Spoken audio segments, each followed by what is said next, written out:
Man, what's happening, YouTube? I'm back with another reaction. Man, what's happening? What's just happening? I didn't even mean to start it off with YouTube. Sorry, redo the intro.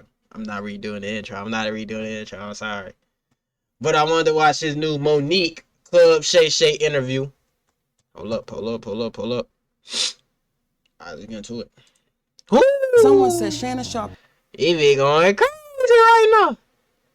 HD. Can I get this shit? And it's just in HD right now. It's probably, bro. Hour-long vids take so long to render. Hold up. Hour-long vids take so freaking long to render, and like get that shit in like two whatever you render in that shit in 4K. Don't mess with black women. My grandmother told me something when I was a little boy. Hold up. She said, "Boy, never chase a lie." I got black kids. That's what I said. I said that baby's black. All my life, grinding all my life, sacrifice, hustle pay the price. I know. Want a slice? Got to roll the dice. That's why. All my life, I've been grinding all my life. All my life, been grinding all my life. Sacrifice, hustle pay the price. Want a slice? Got to roll the dice. All my life, I've been grinding all my life. Bruh, real shit, bruh. His intro, this shit remind me of fucking like, I don't know, nigga, TV episode, goddamn. I feel like I'm about to watch goddamn like, what's that show called? What's Happening? Or some shit like that. I know, that's an old ass show right there. That's an old ass show. Show my age, man. Looking for a super offer on Super Bowl 58? DraftKings Sportsbook have you covered. New customers can bet on the big game and turn $5 I mean, grinding all my life. instantly. Oh, shit. I didn't even notice I was getting an ad. All right, let's get to it. Better drink some water after that one. Okay. Whoa. Yes, indeed. I missed something. Let me just say this before we start. Yeah. Okay. This right here, Yeah. I'm going to talk right to the sisters. One sip. Get you right there. Now I'm back to you, Shay. I'm back to you, baby. That's enough for me, baby. But, oh, sisters, if you're trying to make up with your man, if you're trying to get pregnant, this right here is ShannonSharpe. One sip. See, look. Take care of all your Hold work. up. This is the type of energy we need more nowadays. This is the type of energy we need nowadays. You feel me? Yeah. Sisters out there. Especially the sisters, because that's who I'm talking to. Me personally, I only mess with ebony queens. Real shit. I ain't never even talked to or dated somebody out of the minority. Real shit. Or I don't even like saying minority. Somebody out of my culture. You feel me? Let's get back to the bit. Ooh, baby, that thing right there. Okay. Monique, when you hear everything that I read on the card, what goes through your mind when you hear that? Oh, he read off her accolades. What goes through my mind when I hear you read that? I'm humbled by that. I'm grateful for that. I've been allowed to share a gift, because that's what it is. But when you start reading that, there's a part that says, who is he talking about? And there's another part that says, I'm grateful that I was able to put that work in to achieve those things, but all with humility. That's You said right you there. want. We were talking off camera. You said I want to get something. There's something I Yes. want to share with you, Yes. and I need to get it off my chest early. Because that's why I'm looking at you now. Like, why are you going into that? Because I told you we could not talk till I dealt with you. Okay, go Listen, okay. So let me say this to you. The day I watched Skip Bayless lose himself with you, and that's what he did. He lost himself. And when I watched Skip Bayless say to you, put them goddamn glasses back on, boy. Now, I know he didn't say goddamn and boy, but that's what everybody heard. And I was waiting for you to snatch. Yeah, I know exactly what clip she talking about. Me personally, that's why I couldn't be on TV. That's a prime example why I couldn't be on TV. Real shit. I probably would have lost. Nah, I'm playing. I probably wouldn't have lost my cool. I probably would have been straight. I probably would His ass across that table, baby, and give it to him. I was like, Shannon, this is the perfect time. I don't condone violence. Right. I don't say be violent. But that day, I was in my feelings for 2 days. Me and my grandbaby could not watch you for 2 days. And my husband had to say, Mama, let's talk about this. Look at ShannonSharpe. He retired in 2004, but he could still get on that field and run touchdowns, tackles, everything. Had he snatched Skip Bayless across that table, he would have died in Shannon's arms that day. Right. So Brother Shay handled that right. Now we can talk. Okay? I just had to get that off of me because I know everybody around the world heard what I heard. No, he didn't say them words, but we heard it in his mind, and we was looking for you to say space and opportunity. Yo, that shit in my soul. Opportunity. As a black That's man. that B more coming out of you. You know what? That's your Aunt Mary coming out of me. That's your Aunt Mary coming out of me, baby. I got an aunt named Mary Nell. Monique, you and her are a spitting image. I remember the very first time I saw you, and my sister and I, we were talking, and my sister looked at me and I looked at her. I said, she's a spitting image of my Aunt Mary. And you are. Hopefully we're going to put pictures up when we run this.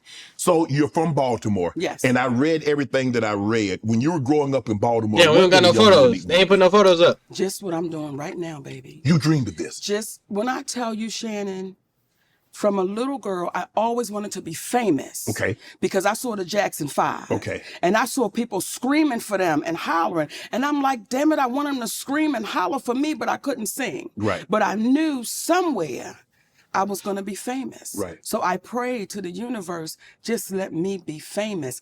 I didn't understand what all came with that. Mm-hmm. As a little girl, Right. You just see the lights, the glamour, the glitz, and you fall in love with that. So that little girl fell in love with the lights, the glamour, and the glitz.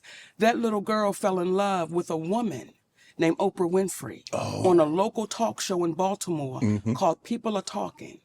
And when I looked at that woman, Shannon, I saw me. I saw a big woman with a big head, big shoulders, and big feet. And I said, if that woman can do that, so can I. So that's what that little girl was thinking about from Baltimore. Are you the type person that if you see someone do something one time, that means it can be done again? Because you saw Oprah do it. You say, well, Oprah doing it. Why can't Monique do it? I think Oprah, when I saw her do it as a little girl, was a push. However, had I not seen Oprah, my dreams would have still been my dreams. Okay. But when See, that's exactly how I feel. Cause, mind you, I'm only 18, and seeing like different people in the different avenues do what I would like to do in the future and shit, and they look like me. Man, that shit a motivation like no other. Real shit. when you see somebody that's inside of that space, because how many big black women are on TV even now? Correct. So back then, you didn't see any big black women on TV that was doing it. So I think had I not seen her, I would have still wanted to do it. But seeing her let me say, okay, it's possible. It's right there. Right. What was Monique like as a little girl? What you seeing right now, baby, ain't nothing. So you always... I just got, listen, let me tell you something. A lot of people in this industry don't like me, right? Yeah. They didn't like me as a little girl, Shannon. I'm so used to this shit. People didn't like me because I was going to tell it. I'm going to tell. I'm going to tell on you. So what you seeing right now is the same thing you getting. They tried to fight my ass in the 12th grade, Shannon. They surrounded me, a group of them. Okay, wanted to fight on me. Why? Because I told the truth. What you tell? I told Andre that was not Lawan's baby. Because that's what Lawan. That ain't your place. Let me tell. Wait a minute, Sugar. You gonna calm yourself down? I don't know about that. Who is Lawan? I think. Hold up. I hear myself. Who is Lawan, bro? He told somebody that's not their baby. I don't know about that. Ah, yeah, I don't know about that one, cuz. Okay. Do you see Shannon losing himself with that? You better back that up, Shannon. Let me tell you something. Okay. I'm a person for right. Right? Mm-hmm. And if you tell me something and you say, Monique, I've done something to somebody, but don't say nothing. Shannon, I'm going to need you to fix that. Because if you don't fix it, I'm going to have to tell that because it's wrong. So when she tells me this is not his baby, but I'm going to tell him it's his baby, I can't let you do that. That's not right. Wow. So what I stand for is right. I don't know, cuz. Hey, look. That's a tough situation. I say, real shit, me personally, If it ain't my fucking business, what do I look like telling somebody business that's not mine? I don't look right because it's not my business. It's their business. You feel me? I don't know about that. I don't agree with that one. I don't agree with that one. And I think where we run into a problem in our community, in our group, we get so caught in, well, that's not your place, but you see wrong happening, right? So when you see wrong happening, what you do? Do you just stand back and say, that ain't my business? Or do you look and say, well, I knew that wasn't his baby. Now the baby 21 years old and he's trying to find his father. What you gonna do? I'm asking you, what you gonna do? Well, honestly, Monique, if somebody say, well, Shannon, I'm going to tell you something, and I'm going to tell you this in confidentiality, and I don't want to go any further than me, you, and this table. Yes. It stays with me, him, and the table. Well, let me say this, because I'm going to go back and forth with your ass, okay? I would say, before you tell me, did you hurt somebody? Yeah, okay, yes. Before you tell me, is this something that would make me question your character? Before you tell me, you got to be clear about what you get ready to tell me, because if you're...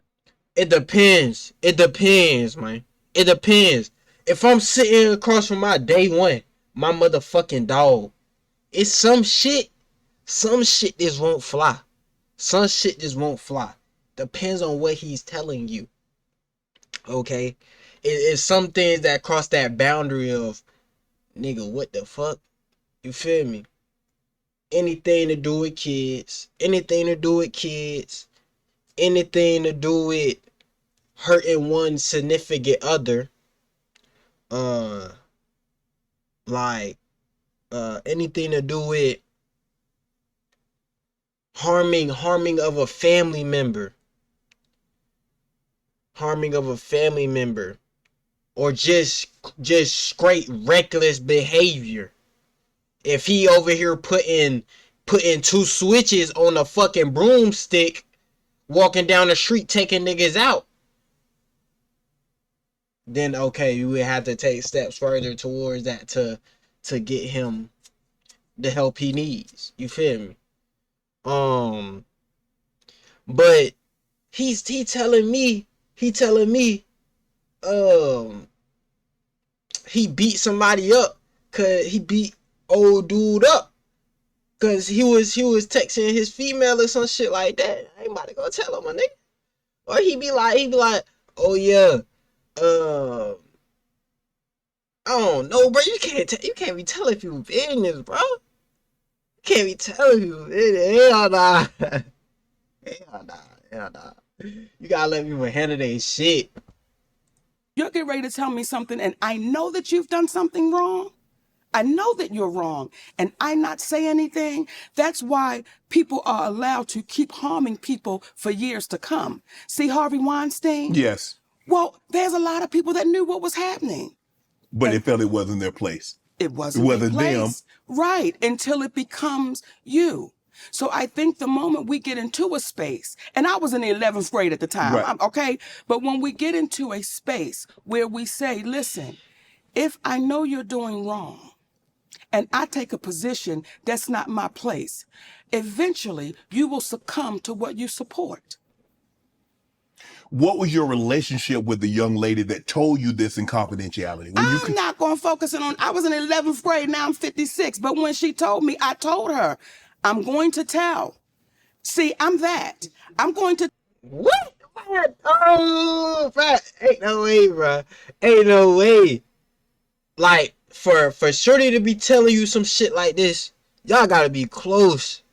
Y'all gotta be close enough where she's willing to confide in you about some shit. You feel me? And then you saying you gonna go attack? I don't know, bro. Hell no, bro. See, I feel like real shit. That's weird. That's weird as fuck. If I tell my bro something, mind you, this shit, it has something to do with me. Say I got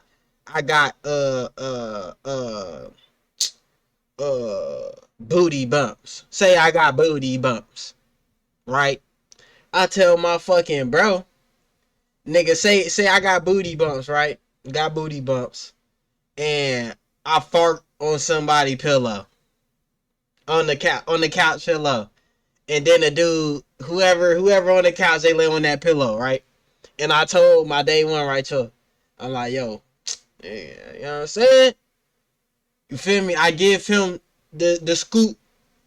If that nigga be like, yo, I'm about to go tell this nigga you got booty bumps and you wiped your cheeks across the shit.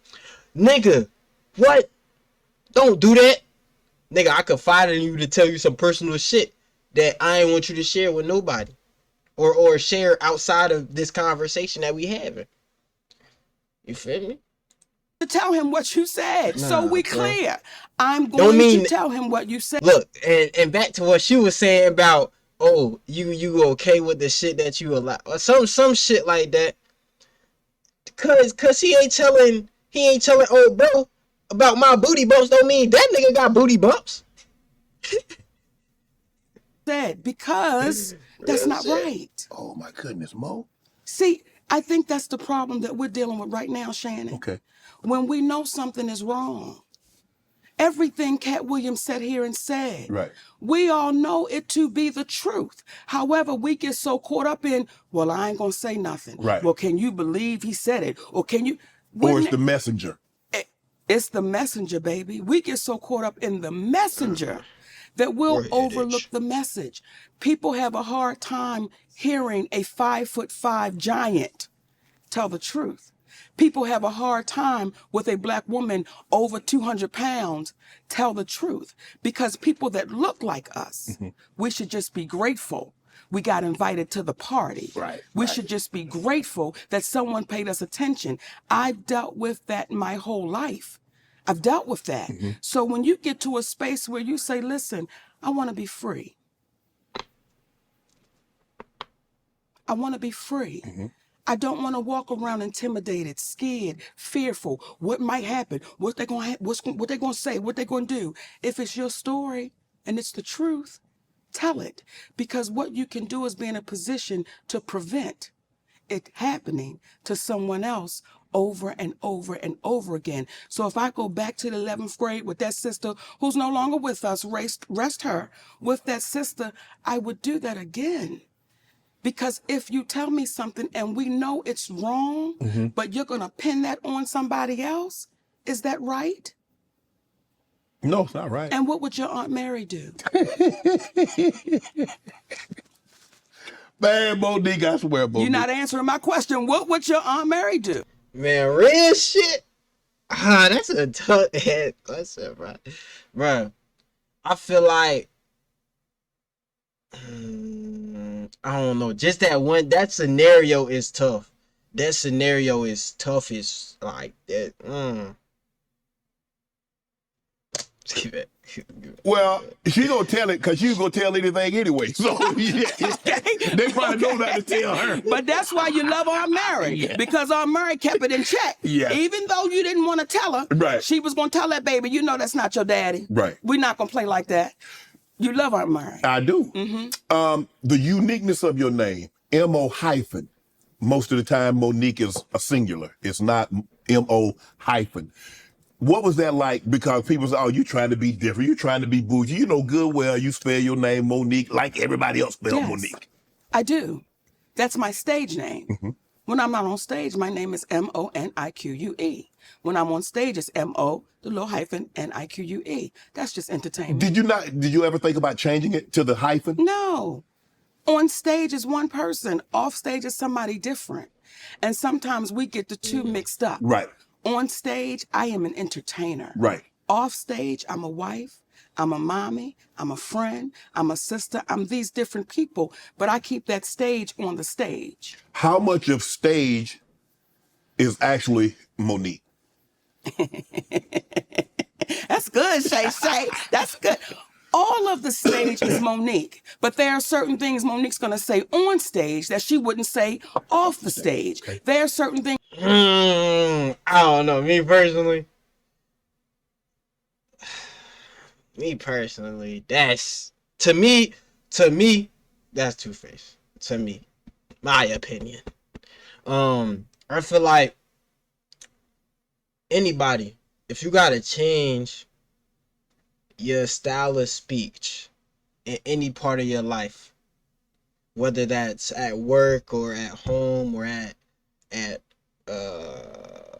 practice, you know, to fit your like, if you got to change who you are to please somebody else or to please your peers or that's wrong. Don't change who you are. Look, I talk the same goddamn way. Now, unless you're talking to your mama, that's a different story. That's a whole different story. You feel me? Or unless you're talking to your grandma. See, look, that's a whole different story. All those different stories. But you shouldn't change who you are in everyday life, you know, on your day-to-day. Me personally. On that stage, you know, there have been people that said, oh, she cussed so much. Oh, I'm a performer. Right. I'm an entertainer, and I'm on stage. But no one will ever find an interview of me doing what I do on stage in an interview like I'm having with you. It's two different things. Right. What type of student was Monique? I read that you were in, I don't know if this is the correct way, but you were in the class that... The slower one. Yeah. Yes. Yes. Yeah, you had a couple... Say it, baby, now. I want you to say it. You want me to... Spell it out. How about this here? Hey. You got 2 naps. You had 2 resets. Look, that's how you say it nice. Remedial classes. You was in remedial. Let me actually look that up, make sure I am saying it. Look. Remedial.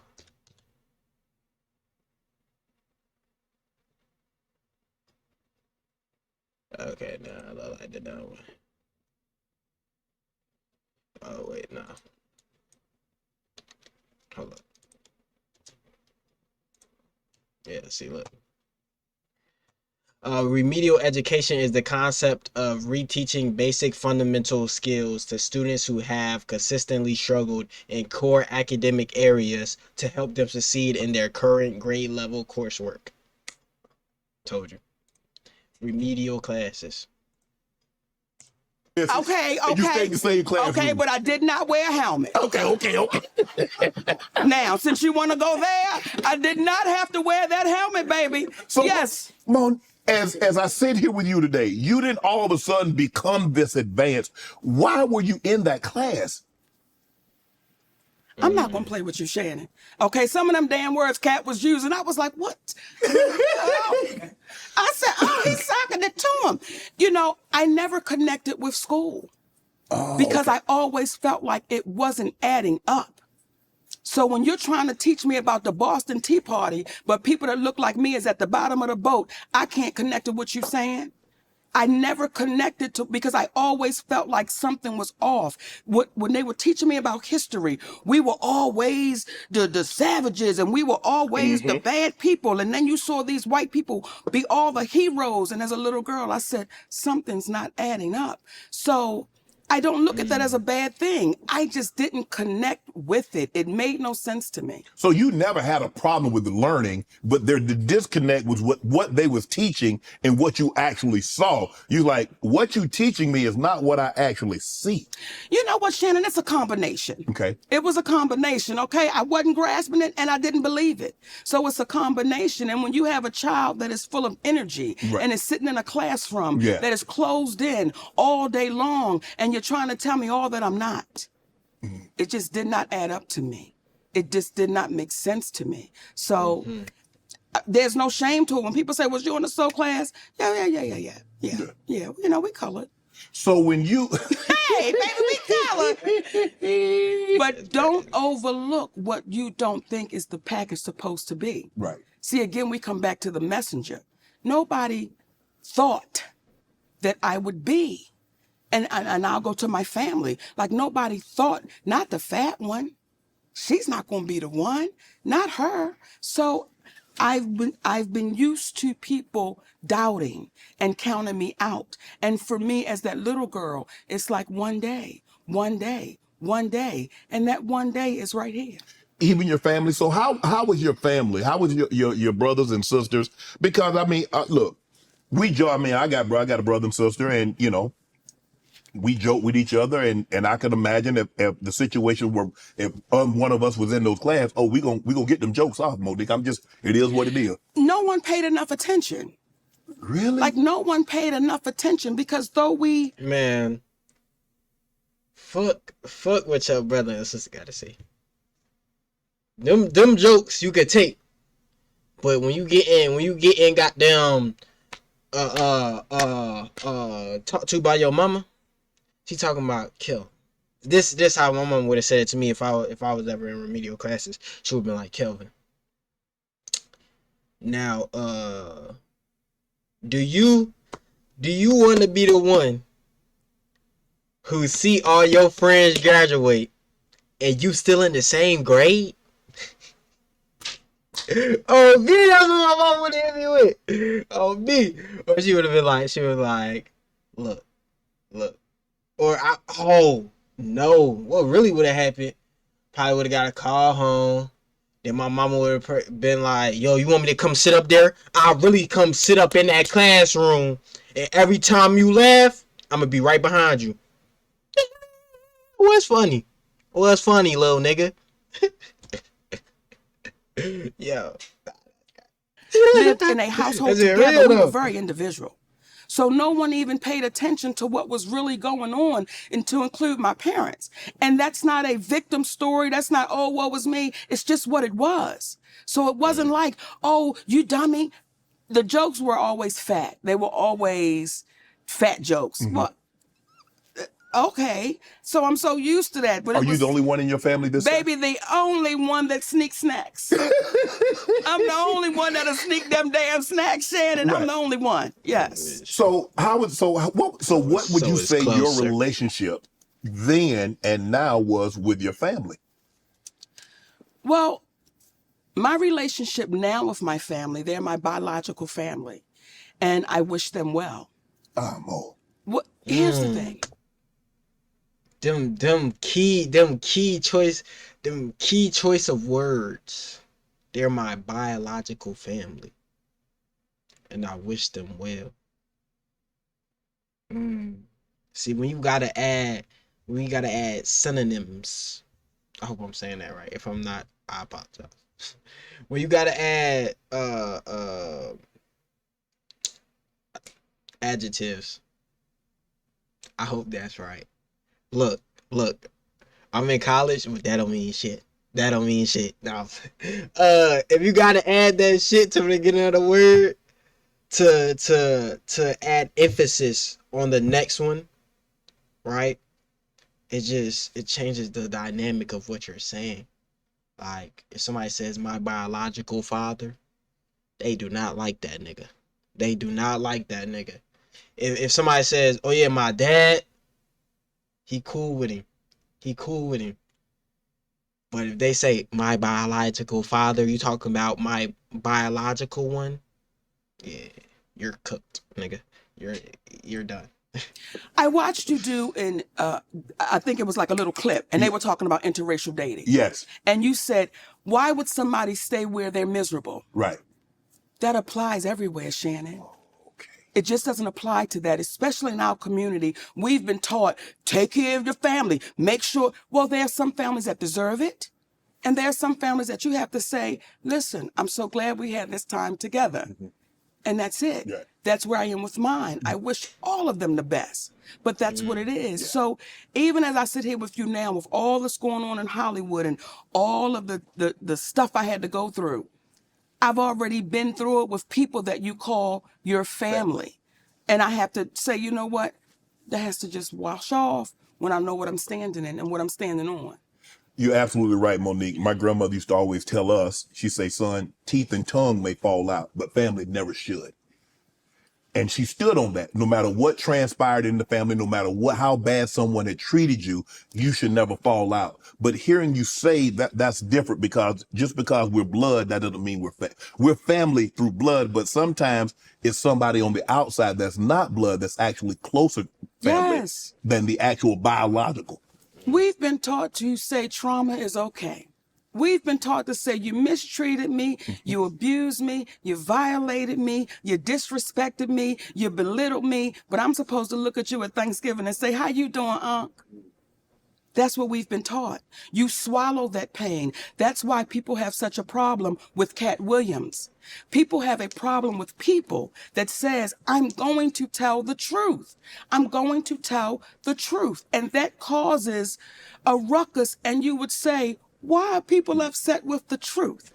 When you hear Steve Harvey say, there are repercussions when you tell the truth. Well, remember when we were children? What would your grandmother tell you? Tell the truth. Tell the truth, because if not, there will be what? Repercussions. Right. Well, now it's got turned around. When you tell the truth, there'll be repercussions. So what's the opposite of that? Should I tell a lie and get a reward?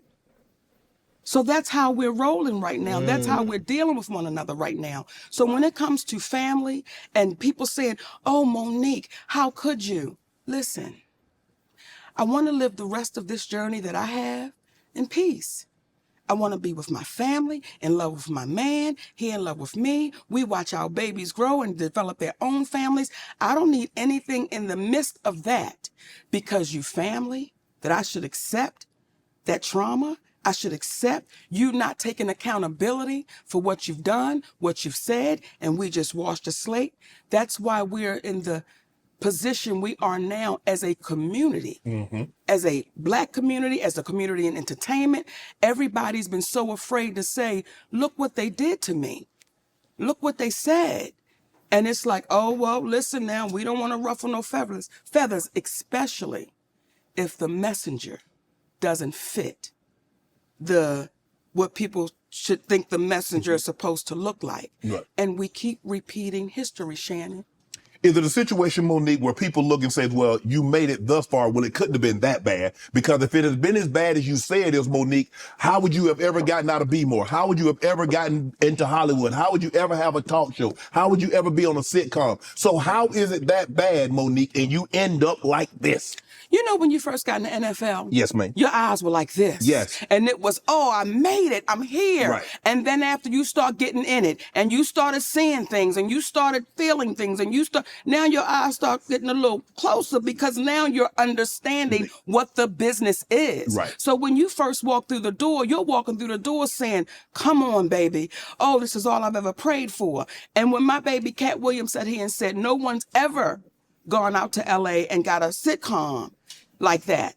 I was in LA for 3 months, and here comes a show called The Parkers.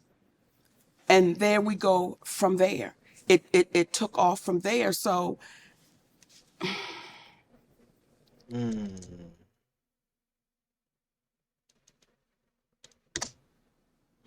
was about to say something, but I forgot think this shit. I ain't that gonna lie. when people say, if it was so bad, you mature. You begin to understand what you're dealing with. Right.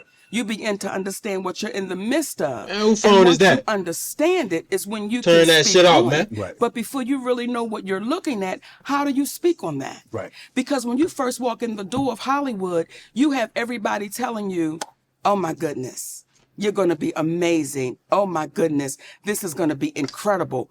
Well, that's all you know. That is all you know. Yes. But you're so happy to be here. Yes. And you're like, okay. When I listen to your story, you say dirt poor, Yes. bathroom outside. Yes. It was, we had to make it work however we can make it work. Correct. And then you get that first big check. Yes. And you think the people that gave it to you is awesome because they gave it to you. And it's more money than you've ever seen before, until you find out this ain't the right money. This ain't the right amount. Wait a minute. If they got this, why am I getting this? Then you start putting the pieces together and you start saying, it's not right, and I'm going to speak about it. See, when I saw Taraji broken on those platforms, it was painful to watch. However, Taraji... Wait, hold up. I want to see how The Color Purple did. I didn't watch the new one. I did watch the old one, though. That shit was fire. The old one is hard. I didn't watch the new one because they said it was a musical. Can't do it. The Color Purple 2023 film. Ooh, it got an 83 on Rotten Tomatoes. Okay. 7.1 on IMDb. What the fuck was that? Hold up.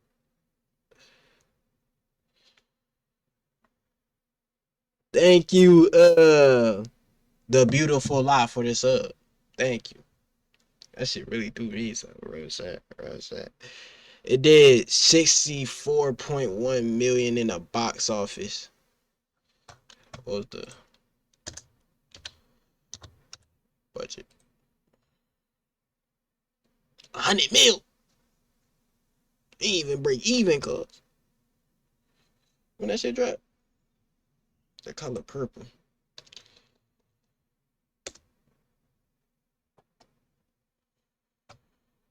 Oh wait, no, that's the original. That's the original one. When this shit drop? This shit dropped to 27 of 23. I'm saying that shit was like OD long ago. But that is a bop. It only did 64 mil. I gotta watch that shit. And then I'm gonna get back to it. I gotta watch that shit. Because I don't know how good I had a that shit is. conversation over a decade ago. Yes. In my trailer when I was doing the Monique show. And she said, you know, you got to keep on getting it until your turn comes. And I said, Taraji, most of us die before our turn comes. We got to ask for it right now. Now, I understand that because there was a time I felt the same way. Exactly. Because that's what I was told. Right. You just keep going and we'll get them the next time. We'll get them the next time. We'll get them the next time. And the next time never comes. And then you see our sister, broken, sitting on those platforms. Now, when I said it,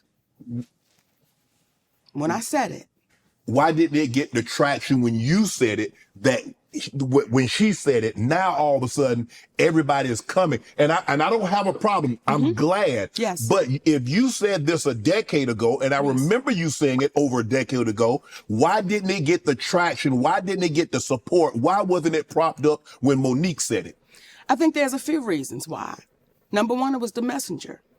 I should just be grateful I got invited to the party. You a big, fat, black woman. How dare you be the one?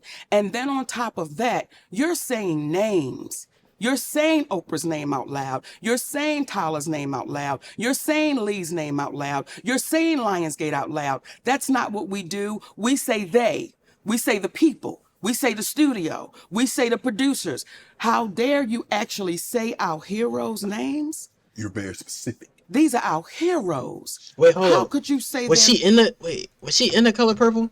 I might be going to the movie. She wasn't in that shit. Oh shit. She was not in that motherfucker. Or she's not in it.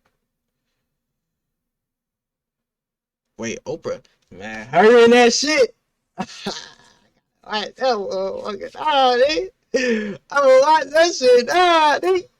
Yeah. Hey, feel me? They probably.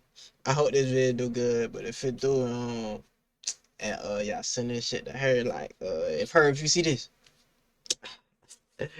come holla at that nigga, man. Look, I may be young. I was about to sing a certain song, but we ain't gonna do it. Oh wait, hold up. Is that by him? Fuck it. Oh, that is by him. I just thought about the lyrics. That is by him. It got Fantasia in it. Fantasia can sing her ass off. Whoopi Goldberg. Man, y'all know about Whoopi. They said Whoopi used to be a goddamn that shit when she was younger. Real shit. I thought, what's the name was in this bitch? Oh, Oprah is a producer. Quincy Jones is a producer too? Oh, that's dope. I didn't even know this nigga was still alive. Goddamn shit. Nigga, I've been learning about this nigga since I was goddamn a little nigga. Yeah, that nigga got like 14 Grammys. Alright, let's get back to the vid. Come over here. Names out loud because they're the ones that did it. And if I don't say it out loud, now you see a woman that is swallowing that pain, that is so stressed out, Then you see our sister Taraji P. Henson sit on that platform. And I love that baby because she's a beautiful spirit. But to see her that broken, what our community was saying was, we have a hard time, some of us, we have a hard time seeing a strong black woman with her back straight and a chin up and a strong black man standing by her side. We have a hard time accepting that. But we can accept seeing a black woman broken. Now it's really serious because she's falling apart. Our community had a hard time with those two things. And when I would hear people... Me personally, I just think it's the time. Time periods play a huge factor in the minds of that particular time, you know? And what was the social stigma at the time? That played a huge factor. And we living in 2024, well, 2023, 2024 era, right? That like is promoted more. Not promoted, that's a bad word. It's pushed more for women and men or girls or boys to share their voice, share their light, you know? We want to hear that. Back then, it wasn't the case. I just feel like it got to do with time periods too, me personally. People say, why is her husband there? Why is he there? It's a sad day when we're questioning why a black man would stand with his black woman. So when you hear black women saying we're the most undervalued, disrespected, underserved, mistreated, violated, exploited, we get all of that. Then you see a black man standing with his black woman saying, not on my watch. And you hear some black men saying, why her husband gotta be there? We're in a sad state of affairs when we begin to question black love and black unity. So they didn't want to hear me, some of them, because of what I look like, because I spoke about their heroes, and because they saw that man standing right there strong. Shit. Did they question the validity? Because we had never seen this before. Not so public, not so present. Yes. Did they question you and his relationship? Me and my husband? Yes. When you say question, what it's like? Because they did, but I want to understand what okay. Did they think that was your husband, or what was he, your manager? Because he's been everything. Yes. He's your lover. He's your manager. Name he's your confidant. Name him. He's the father. Come on, name him. Whatever he's all encompassing. Yes. He's a toolbox with all the tools that Monique needs. All of them. And so when I heard people saying that, why is he there? Why does he have to be in every interview? Why does he have to be in the background? Why can't Monique do that? Why not? Why not? Why not? And that's when you see, and these are my sisters, but when you see Taraji, when you see Viola, when you see our sisters speaking out, you never see their representation sitting right there with them. Mm-hmm. You never see them saying, listen, we got to fight together. Right. My husband is also my manager, which is my representation. Right. But again, we've been so beat down that some of us have a problem with this black man saying, I'm standing right here strong, right, and I will not flinch and I will not budge. What a sad state of affairs we are now in, where you have people that look like you and I that would question why this man is standing there. That, for the life of me, is disheartening. When we heard Brother Malcolm say, we've been run amok, we've been hoodwinked, we're now doing it to ourselves. We're now doing it to ourselves. So when you say, Monique, it was different because we had never seen that before, you said their names. Let me say this, I'm not the first one. Right. I'm not the first one, but we get washed away in history so easily that we start thinking, oh, this is the first one, this is the first one. Her name is Claudette Colvin. And she's not the first one, but she was before Rosa Parks. But because Claudette Colvin did not fit the picture that they thought she should look like, she was dark. Who is that? Oh, fuck. I don't know. I spell her name. I'm on the UFC stuff. Claudine.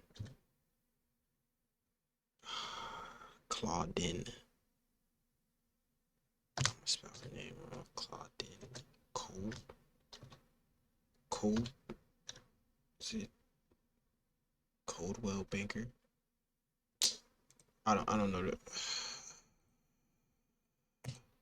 And she had coarse hair. And because the organization, I believe it was the NAACP, did not think she would be accepted by the white people, they had to get somebody that they said the white people could accept. We keep repeating the same thing because what I said is no different than what anyone else is saying. Not at all. Right. It was the messenger. And it was the way that I'm not putting my head down. I'm not shedding one tear.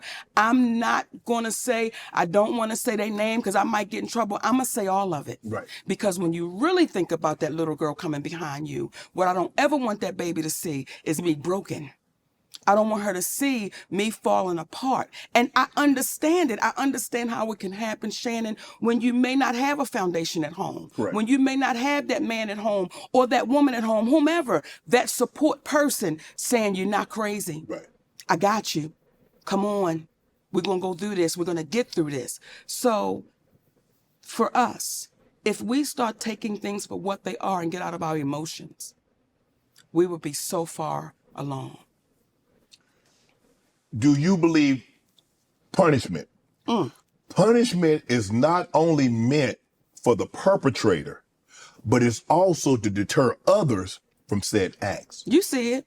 Do you believe the punishment that was bestowed upon Monique was not only to punish you, saw it, but to deter others from saying what you said? Well, Shannon, see, and I'm going to answer that. Punishment? But sometimes we I'm act like confused we now. don't know our history. See, back in the day when they had us in chains, they would beat one real good. Right. But They in let front of the others. In front of the others, and they let everybody know what you don't want is that type of ass whooping. Right. So what they said was, we're going to beat Monique really good. We're going to sit her down. And I made it public. Financially, my family took a hit, Shannon. And when I tell you we took a hit, Right. we took a hit. So when you see our sister go through that, you see her go through, and we act like our eyes didn't see what it saw when we watched that promotion happen with the color purple. Right. We wanted to act like we didn't see how Oprah Winfrey treated Taraji. In my humble opinion, when you saw her walk up, you saw that there was tension. You saw that there was something happening. Right. And then when you see Taraji write her a love letter, it's like, listen. That was weird. I did see that. Look, I don't be caught up on what's going on in the media and shit like that. But I be caught up on a little bit of shit. I seen that shit on TikTok. Taraji and P. Harris. She was all like, "Ooh, what the fuck?" You feel me? I don't want Shorty touching me and shit. She looked all distraught. And then next thing you know, she like, "Thank you for what you had done." Blase blah. I'm so happy. Blase blah. That's what I got. We got to stand tall and stand strong on what we know. We know you were mistreated. We know it wasn't right. We know it was unfair. And then you turn around and say, oh, but Lady O handled it. I have a problem with that. I have a problem with that because that allows Lady O to keep on doing what she's doing. And we're in a position of, I don't want to say nothing because we saw how Monique got whooped. Now, again, that's just my humble opinion. But I don't know I don't know how else to frame that. It's like, listen, you better fix that because you saw what they did to her. You saw how they treated her. Is it a situation, do you believe it's a situation that Oprah might have faced something similar that maybe wasn't as public as you? And she's looking at it, well, if I faced that, went through it, and came out on the other side and look at me, it should be okay. Because sometimes we get that with parents. You know, I struggle. You say my kids should have to struggle sometimes also. Do you think that might be something going on with her? Or you just like, there's a disconnect? There's a disconnect. Okay. There's a disconnect, and there's been a disconnect for years. There's a disconnect. And I think what happens is we place people on these pedestals and we say, oh, no, you can't do no wrong. We don't even want to hear it. Right. And when you hear cats say, you know what they do? They don't say anything and they act like it didn't happen. Mm-hmm. I'm going to keep talking until you take accountability. Right. Until you say, Uncle, I've done this. That's why it was so important. From Oprah Winfrey to Tyler Perry, Lee Daniels. Now, Lee Daniels was the only one I had to deal with. Did you see Lee Daniels apologize? Mm-hmm. He walked out on He that went on stage. stage. Not only did he apologize on stage, that man apologized to our children. That man apologized to our children and said, I need to apologize for what I put y'all through. He's the only one I had to deal with. However, it became a problem with Oprah Winfrey and Tyler Perry that I wouldn't do. Hold up. I know Tyler Perry and I know Oprah, but I do not know who is Lee Daniels. I don't know who that is.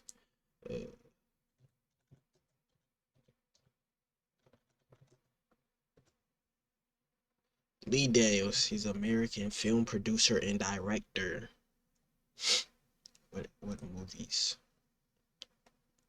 Oh, he did I guess it's like a biography. My Name is Monique.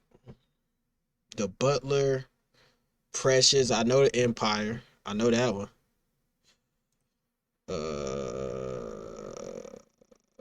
Paperboy, the United States versus Billie Holiday. Some more Empire shit. Concrete Cowboy. I don't think that's John did to it. And Pimp. That shit was crazy as fuck.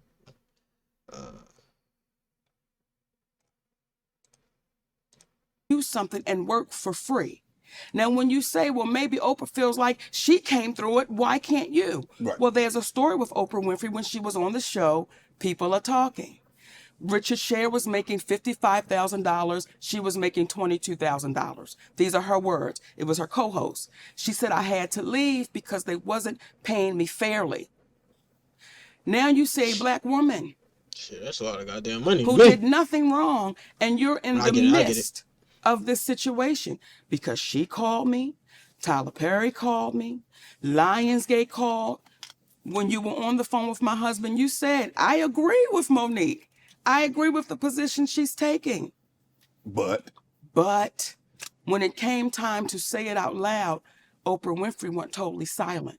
Now, to Tyler Perry's credit, Tyler Perry called us up, right? And he said, I can see the pain in you and I can hear it. And I want to let you know that I would never do nothing to hurt you. But the conversation kept going on. Only for Tyler Perry to admit he did start a rumor that I was difficult to work with. He lied. Only for Tyler Perry to admit I was wrong. And when my movie Boo come out, I'm going to say that, right? Now, here's where, when you did that interview with Kat, I could respect how you do it. Because Kat said, you let them people lie in your face. And your response was, Kat, I don't know if they're lying or not. right. Because I can only take them at their word. At the word. Right? Yes. Well, we sent you the audio of Tyler Perry. I don't want you to take me at my word. I want you to hear his words. And what did you hear that man saying? What did you hear that man saying? He said it. What did he say? Yeah, what the fuck did he say, guys? Monique, you know you're not supposed to be recording people. No. Let me back up. Okay. Everything we did was legal. And here's where a black woman really gets the kick in the ass. Had I not recorded Tyler Perry, then it would have been my word against his. And then on top of that, it would have been, he's so powerful, we can't even pay no attention to that. Right. Well, now I have him on audio. She got it. It's legal to do where we live. Right. Okay? We have him on audio. And do you know what some people then said? Why would you record him? Just like you sat there and said, you know it's illegal to... But did you hear what the man said? I violated you. Yeah. I mistreated you. Yeah. Do you know, Shannon, that's cost my family tens of millions of dollars? Yeah. Over a lie and a rumor? Is he gonna compensate you for that? I want you to look in your camera. Yes. And I want you to talk to Tyler Perry because you heard what that man said. So ask him, will he compensate my family for that? Tyler, will you come on Club Shay Shay and let's have a conversation about the fair compensation for what transpired between you and Monique? You can sit right here. That boy working. That boy working. That boy working. I like how you worded that shit. And she's sitting right here, and you and I can have a conversation. And we'll do you one better. And give me 5 on that, baby. We'll do you one better, Shay. My husband and I'll sit right next to him. See, with this whole situation, and some of the people that Kat talked about, ironically, I have this issues with those same people. There were people that reached out to Tyler Perry on my behalf. Okay. And I was grateful for that. Okay. There was Al Sharpton, the Reverend Al Sharpton, civil rights leader. Yeah. I sent him that audio. He listened to it. He said, baby, what that man did to you was wrong, and you're like my daughter. And we're going to have to get him to fix that. Right. We didn't hear from Al Sharpton for 6 months. The next time we saw Al Sharpton, he was on a podium talking about we don't need to fly commercial because we can fly Tyler Perry's private jet. I said, that's why maybe I'm not hearing back from him. Okay. Then we had our That nigga got paid off. Stephanie Mills. Yes. Okay. Who is, she don't play. Yes. Right? Mm-hmm. I told her what happened, sent her the audio. Now, I don't know if she listened to that audio or not, but however, she called Tyler Perry. She said, Monique, Tyler Perry does not want to revisit this. Okay, fine. Right. While we're on the phone, Tyler Perry calls her back and says, I will meet with Monique, but not with her husband. Now, you ready for this? Yeah. And then Monique has to apologize publicly to say Oprah and I had nothing to do with messing up her career. But that'd be a lie. Look in the goddamn camera. I thought that was a stage, the way you...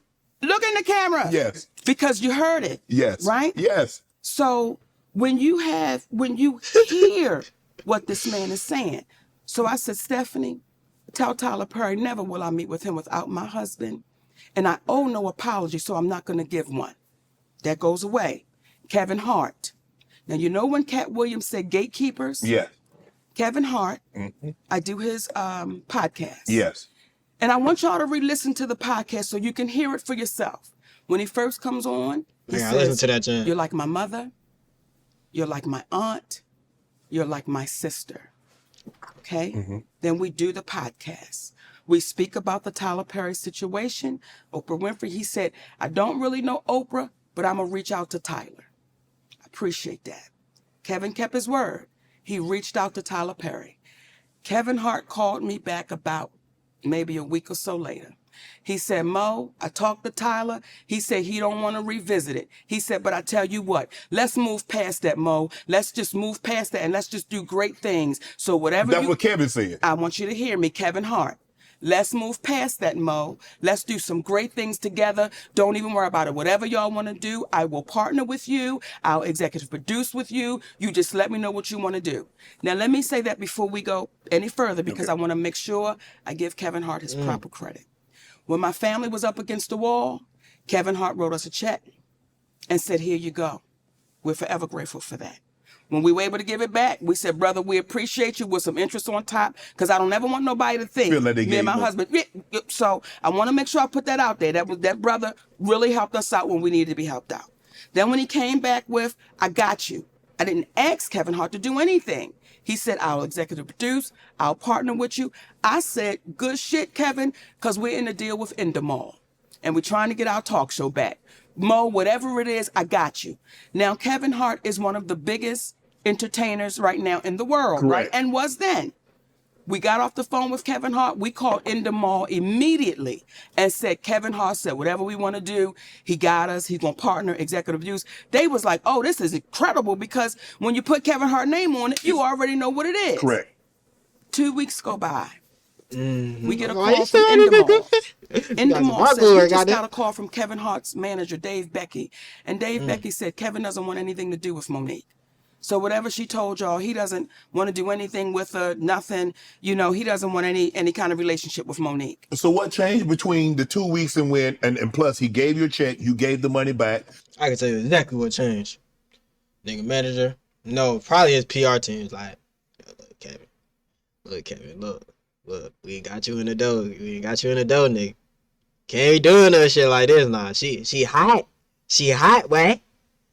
they might like, man, we probably gonna have to take some. Hey, cuz, you feel me? Then said he would partner with you, executive produce, whatever you need, Mo. Hey, we got you. So what transpired, or what do you think transpired between then that 2 week period? Well, soon as we got off the phone and they told us what Kevin's manager, David Becky, said, I called Kevin Hart immediately. I said, hey, baby, we just got off the phone with Endemol, and they said Dave Becky called them up and said, you don't want anything to do with me. He said, Mo, that's a miscommunication. I can tell you right now. I said, wait a minute. Are you okay, though, with this white man calling them up? Getting in between our relationship after something you said. He said, Mo, that's a miscommunication, and we're going to talk Tuesday. Told you. Don't worry about it. I'm telling you right now, it's a miscommunication. That was 2 years ago. If you talk to him, I talk to him. I've never talked back to Kevin Hart again. So that's what we're faced with. When you allow somebody to come in between a relationship with a woman that you said, I'm like your mother. You said I'm like these things. I didn't ask you for that. So everything that baby was saying sitting here, everything he was saying was on the up and up, because when you hear people say, get the anger out your heart. Oh, man, no one's saying he's lying. No one ever said I was lying.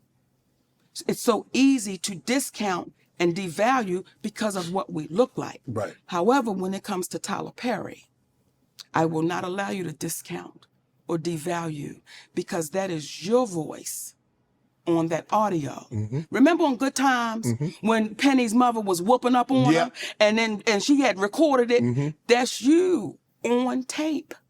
So how does it go from you saying you're going to give me an apology to now I owe you an apology? But what do you want an apology for? What could I possibly owe you an apology for when you've admitted? See, when Lee Daniels says to me, because Cookie from the show Empire, I was offered that role. Now Taraji tore it up, baby. Listen here. However, I was offered that. Then Felita called me back and say, baby girl, they said you're too difficult to work with.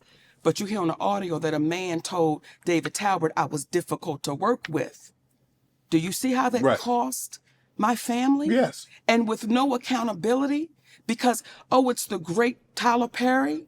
No, you've got to be accountable for that. Oprah Winfrey, you've got... I can see how it cost, because that show was big as fuck at the time. Bruh, that show was big as fuck at the time, bruh. I get off school. My goddamn auntie, my mama, my relatives, all them on Facebook talking about Empire, or they on the phone in the conference call talking about, oh my God, did you see what happened with old boy today and blase blah, he got some disease or some shit. Yeah, bro. All the time. Got to be accountable for the things you've done with my family. You've got to be accountable for that. Is there any relationship between you and Tyler and you and Oprah currently? No. But I thought there was an apology. I read that I read somewhere that Oprah had issued you an apology and Tyler had issued an apology. That's not correct. No. The only person that's given you an apology. You saw it. It's Lee Daniels. That's the only person. So we are in a place where we're too afraid to call them for what it is. We're too afraid to say, if it looked like a duck and it quacked like a duck, what is it, Shannon? It's a duck. Right. So again, you see the struggle of the black woman as I'm sitting here talking to you, and you say, Mo, but why would you record him? But you heard the man violate me. The first thing wasn't, I can't believe that cat did that to you. It's, why would you do it? And we understand it. Right. Because we've been conditioned that way. Because when you had to get somehow, because when you're telling people these are lies, nobody is believing Monique. So now, even though you have him record his voice, and that's him, and he's saying he made it up, now it's no longer, oh man, I can't believe he lied on Mo. Mo, why'd you record it? So now they put the onus back on you. Where's the win? How do we win? How does a black woman win when you say, here he is right here? And I look to the community and say, how long do we allow us to keep being exploited, used up, taken advantage of? And because we think somebody can give us an opportunity, we just say, shh, I'm not going to say nothing. If we keep operating like that, Shannon, you're going to have a whole lot of us sitting right here in this same seat, almost telling the same story.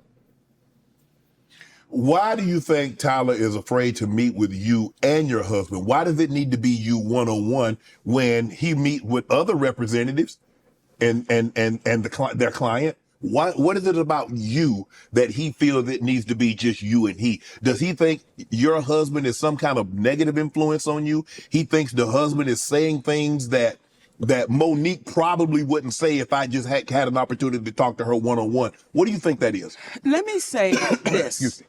People better be glad my husband is by my side, because there are people in Hollywood that know wherever you act up is where I show up. People know in Hollywood, baby, Shannon, and I don't say it with a badge of honor. It's just what it is. Well, I've had to say, who you think you talking to? And we sitting there with the president of the studio or my patience level is not going to allow. I've been molested. I've been violated. So the moment I see you trying to do it, we're going to have to address it. My husband is nothing but a gentleman. And you know why people have a problem with my husband? Because he's right to it. There's no we're going to dance around the bush. He's right to it. Right. And people like Tyler Perry, people like Oprah Winfrey, they look at my husband and say, how dare you be so direct? Right. How dare you not put your eyes down when you're talking to me? How dare you do that? My husband is also my manager. Why would he want to exclude my management? It's like, Tyler, you should want my husband to be there. You may want him to be sitting right there, so that way we can have a conversation that everyone can be heard. But I appreciate you, Shannon, because most people are too afraid. That's heard the tape. They're too afraid to say, no, I heard it, and this is what he said. I appreciate T.S. Madison, because T.S. Madison was the first one to say, no, I heard what he said. So when folks were trying to jump on her, she not down for the black woman, listen, baby, y'all don't even understand the fights that sister be having when ain't nobody watching for the black woman. Right. So I appreciate you looking in that camera. Right. Well, I mean, look, sometimes there are some black people, some, not all, some, that my grandpa used to say, Mo, is that if you're not careful, you'll become the very thing you despise the most in a person. Now, what do we despise most about Trump supporters, ex-President Trump, is that no matter what he says, no matter what he does, they give him an out. There's some people in our community, no matter what powerful black people say or do in our community, we'll give them an out. And we can't. And we become the very thing we despise the most. What we despise most about President Trump's, ex-President Trump supporters is that no matter what he does or says, it's okay. Yes. We can't do that. We can't. If somebody's wrong, like you said, Mo, if somebody's wrong, we have to be man or woman enough to say they're wrong, regardless of what comes along with that. They don't know. They don't understand what them saying, I'm sorry, will mean for them. See, when I read the because other that's day, not for you. And I'm sorry, it's not for the person that you offended. It's for you. Because currently you're in hostage, your feelings, because you have to live with that. You gotta knowing live with that. What you've done. So when you see a woman say, me turning 70, I'm so happy because I've never hurt anyone. Stop it. Stop it. Because there's a black woman that has been calling your name for over a decade that you seem to want to make go away. And I know I'm not the only one. Would you sit, if Oprah called Mo today, would you sit down and have a conversation with her? Let me tell you what I'll do if Oprah called me today, ShannonSharpe. We will sit down and have a conversation with Oprah Winfrey. We will sit down and have a conversation with Tyler Perry. We will sit down and have a conversation with the presidents of Lionsgate. We will sit down and have a conversation with anyone that is Lionsgate still around? Real shit. I me personally, I ain't seen no Lionsgate shit in forever. Goddamn, look, Lionsgate. Are they still around? They stock price done went up, so they still around. Social headquarters, yeah, they still around this shit. Revenue 3.5, nah, 3.6 billion. Billion. Damn. Who the CEO? Yeah, this is like a CEO of Lionsgate. Let's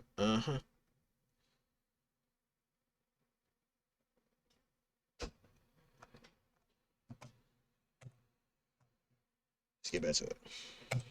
It is, I'm going to say brave enough to sit down and have a conversation. But what happens is within seconds, if Tyler Perry was to sit right here, you would say, man, I heard you. What you trying to tell me about this sister? Within seconds, Oprah Winfrey would know that people would say, hold up. See, when I speak about Oprah Winfrey, and let me be clear, I love that sister because she's our sister. Mm-hmm. She just got to come back across the street. We got the light on. When I speak about Oprah Winfrey, I speak about that woman because she's spoken about me. And when you begin to speak about me privately, I'm going to speak about you publicly. You've been unfair. You've been unjust. And you watched a black woman be thrown under the bus, and you said nothing.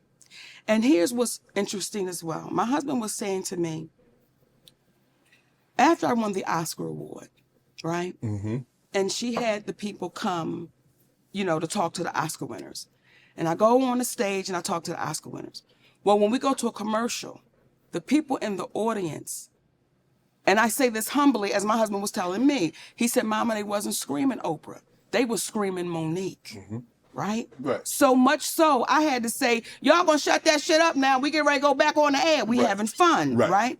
He said, but I watched Oprah. He said, and I watched her almost turn in her seat like they screaming her name. Now, some people will say, oh, Monique, you're reaching. Well, let me tell you what then happens. The movie The Butler, that movie was offered to me. The Butler. Hold up. I don't know what The Butler is. The Butler. I don't know what a lot of shit is. God damn it. Oh, okay. What role though? Oh, I see a whole bunch of men. Oh, it has Oprah in it. I ain't never seen this movie.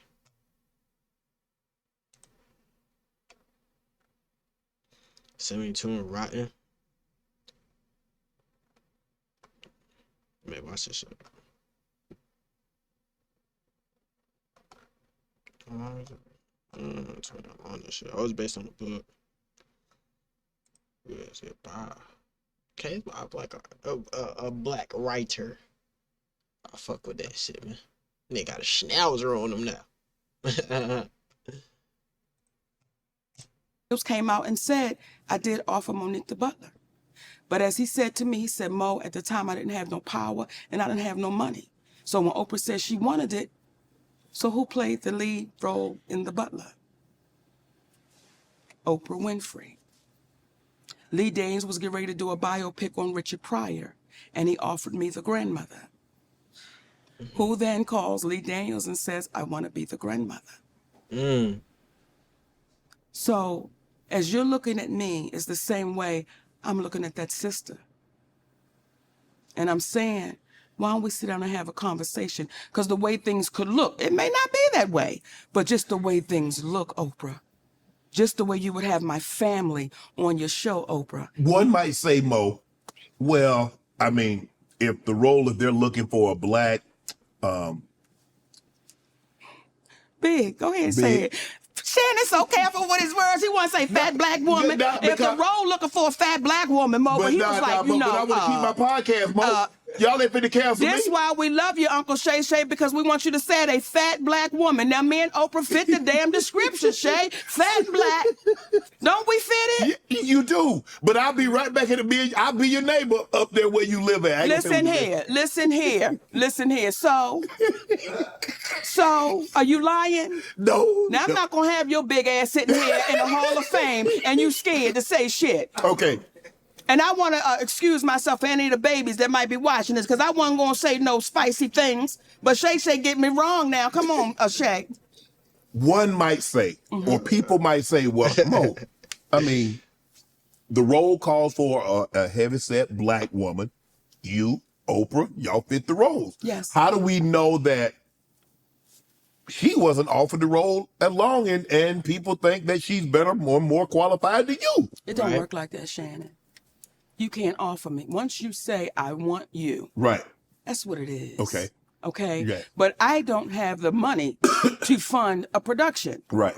I don't have the connections to go to the studio and say, listen, I want to do this movie. She does. Right. So when Lee says, hey, baby, she got the money, go get it. Get it. But someone would just say, how is that working out like that? How is that happening like that? How is it that things that was offered to Monique, you seem to be playing? Now, I told Oprah about that. See, everything we're saying to you right now. You was having a conversation with her. Listen here. I don't play the behind the back. I don't play the I'ma share it with Shannon. There's one thing I will share with you that I've not shared with anybody. Okay. But I don't play the behind the back and all of that. I say, listen, let me try to get to you first. Now, if you avoid me, okay. But I tried to be respectful. I tried to call you first. When she had my family on her show, I tried to call you first. I tried to talk to you privately, but then you became the great, mighty Oprah Winfrey, and you were too busy to talk. Well, now I'm going to talk about it. This woman has overstepped with me in so many ways. I remember hearing that. I remember hearing about the family, Jen. She was like, she invited her family without inviting Shorty. And some shit like that. Some crazy shit. That somebody would say. Still on that sub I got. Wait, hold on. Let me stop her out real quick. It's not stop her. Let me for real quick. Feel me? If y'all fuck with the video so far, if y'all made it this far, no, y'all go check me out on Twitch. Leave that out. Fuck. He wasn't Monique and Oprah Winfrey in the entertainment business.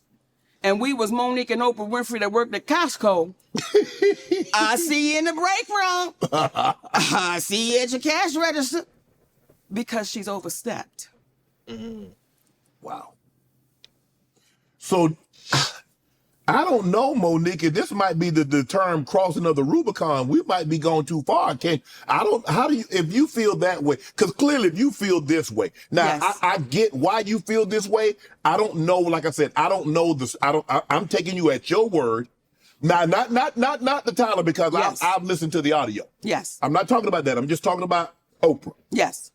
I'm just taking you at your word. Yes. If you feel this way, is it possible she feels the exact same way about you? How could she? How could she? What have I taken from Oprah? When did I have Oprah's mother and father on my show? When did I have anybody come and speak about Oprah Winfrey on the Monique show? That's never happened. So how could she feel that? Would you have done that? Had her family on? Yeah. Let me tell you how we operate.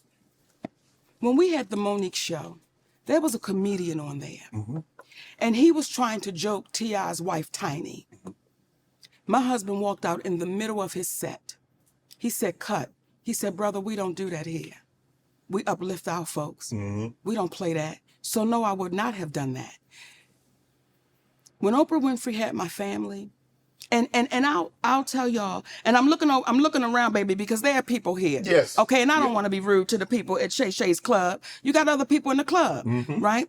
When Oprah Winfrey called me up, and she said, I got a call from your brother. And this is after I won the Oscar award, right? And your brother wants to come on the show, and he wants to apologize to you for molesting you. And he wants to tell other people. Hold up.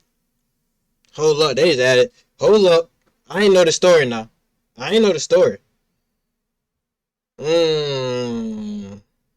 See, she has turned the situation. She's turned a talking situation into a beating that ass situation. Me personally. Real shit. How to look out for a predator. Right. I said, Oprah, I don't want anything to do with that cat.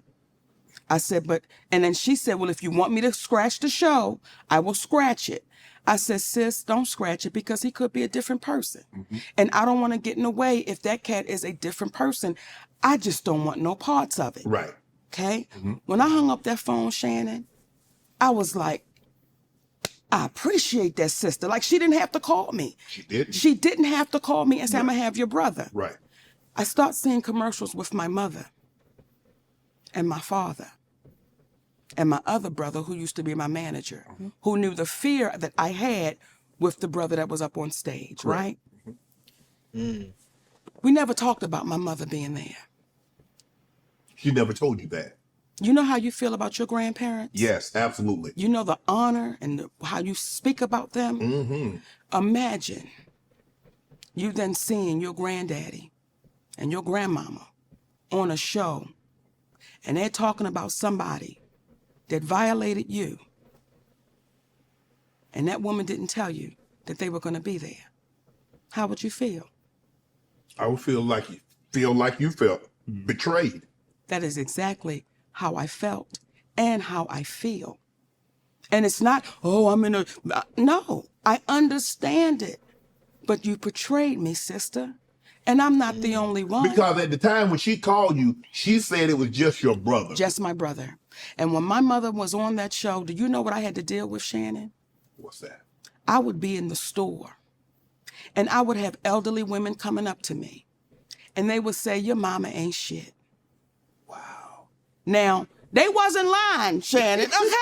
They wasn't lying, baby. Sometimes you gotta let the truth be the goddamn truth. Sometimes you got to just go with it, but still, it's my mother. It's your mom. And I'm in here, and because when she went, I'm having to defend something, and I got that often with them telling me what my mother wasn't, because you did not tell me. Had Oprah Winfrey said, I'm gonna have your mama, I'd have said, shut that shit down. I don't need nobody seeing my mama be greedy. I don't need the world seeing. Shut it down.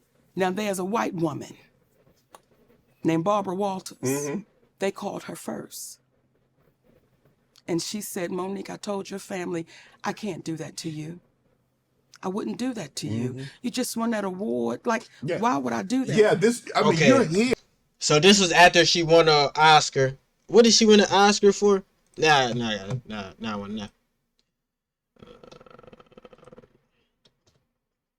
Monique popped up immediately. What she won an Oscar for? Let's see. Oscar. Hold up.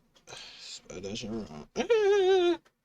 Wins best supporting actress. In what movie?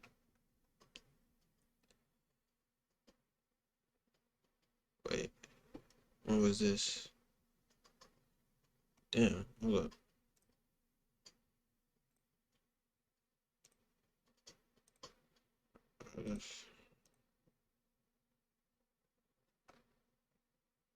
Okay, that's the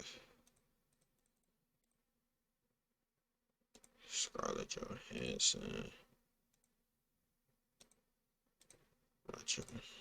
Oh, this is 2010. If I can tell them. 2010. Is it not gonna show me more? Okay. Let's see, now I'm down the fucking rabbit hole. Oscar.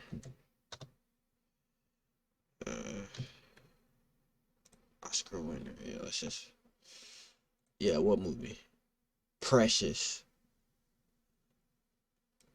But she wanna. Hold up. I don't know what movie this is.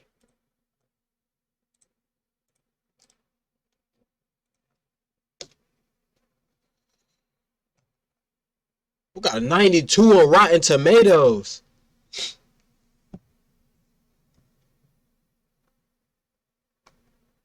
Oh, so this shit was hard. What's it on?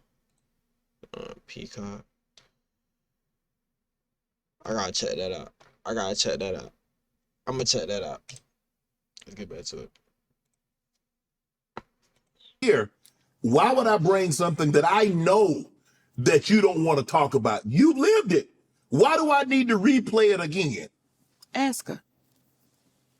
Your camera right there. But I was trying to. I know, baby, but ask her. See, this is where it get juicy, right? Yeah. Because you're saying the right things, Yes. but you're asking me questions that I can't answer. Right. I can't answer why Oprah Winfrey did what Oprah Winfrey did. Yeah. Only Oprah Winfrey can answer for her actions. Yes. So again, stop being scared. No, I knew that would get him on there. I knew that would pop him back in, baby. I knew that would get up a shay. But even this show, I have a producer and I give him a lot of leeway. But I've had people reach out and say, well, a family member said something and I want to come on your show and refute it. That ain't what we do here. Right. It's like It ain't gonna happen. It's almost you don't cross that barrier. We don't do the family thing. You don't do the family thing. And I'm gonna bring this up. I wasn't gonna do it. But damn it, this seat. I say you might want to have another sip over. This seat make you go, truth, tell it. No, tell the damn truth. God damn it, tell the truth. Because family is sacred. It's supposed to be. And we don't cross the line with family. Mm-hmm. And people. All right, I don't want to say nothing. Let me not. People begin to get comfortable to jump on the Monique bandwagon of Monique doing things wrong and she doing this and she doing that. And there's a brother named D.L. Hughley. Yep. And until he take accountability, I won't let it go. What? Because, what would you get ready to say? I was going to say, what did DL do? Oh, he's sitting back in his seat. Baby, that voice went up, didn't it? DL is friend. He like, that's my friend. No, I've met DL on several occasions. I don't know DL like that. Okay. Do I know DL say like I know an earthquake? No. Do I know since I've interviewed Cat, had several conversations with him, do I know DL on that level? No. Right. See, when we say family is sacred, Right. Family is sacred. And we know that you don't cross the line when it comes to family. Correct. Right? I do DL's radio show. Yes. DL Hughley is not there. His team is there. Mm-hmm. And Shannon, we having a great time. I mean, baby, we having a great time. We going forward, back and forth. When we get to the end of the show, they say, Monique, you want to play a game? Well, I want to play. I said, sure, sugar. Let's play a game. And it's a game called Would You Rather. No. Okay? Now, Monique, you should have said I'm too old for this game. wait a minute. Yeah. We're having fun, baby. Right? We having a good time, Okay, Shannon. okay. It's the sister there and there's two other guys. We're having a great time. It's a beautiful Black unity cookout. Okay. We're having a good time. Okay. Wait, hold up. Before she gets to that, I'm at hour 3. This damn near a fucking 3-hour vid. I want to split this bitch up. Like, well, I got to. Hour 3. Still, I want to at least get to halfway. All right, I'm gonna get to like 125. Yeah, 125. It's half. 128. All right. When we get to remind me. When I get to 128, I'm gonna chop it. I'm gonna stop it, and then we're gonna do the other half. I'm gonna keep recording, but I'm gonna stop the recording and start a new one. Then I'm gonna split it up in 2 parts, just so it rendered. So I can fucking. Would you say your wife was your family? Is that considered family? Yeah. So your husband is considered family, right? Absolutely. Okay. So here we go. They said, Monique, we want to play a game of Would You Rather. Let's go. Would you rather your husband sleep with Lee Daniels with a condom or Corinne Steffens without one?